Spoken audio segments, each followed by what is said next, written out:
Let's take a journey back to ancient Greece and meet Plato, one of the most amazing thinkers of all time, and a student of the famous philosopher Socrates.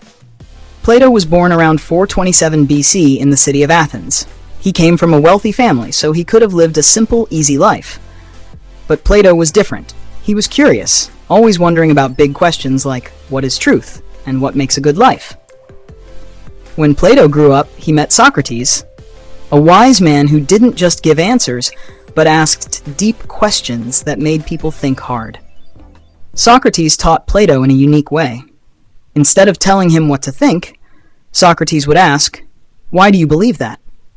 This way of teaching, called the Socratic method, helped Plato become a deep thinker. After Socrates passed away, Plato was sad but inspired.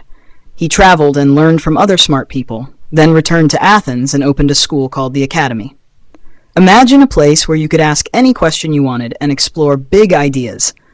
That's what the Academy was like. Students from all over came to learn with Plato, and it was the first school of its kind. One of Plato's famous ideas is the allegory of the cave. In this story, he imagined people living in a dark cave, only seeing shadows on the wall. They thought the shadows were all there was to life. But one person escaped, went outside, and saw the real world with sunlight, trees, and color. Plato used this story to say that there's more to life than what we see at first, and we should try to discover it.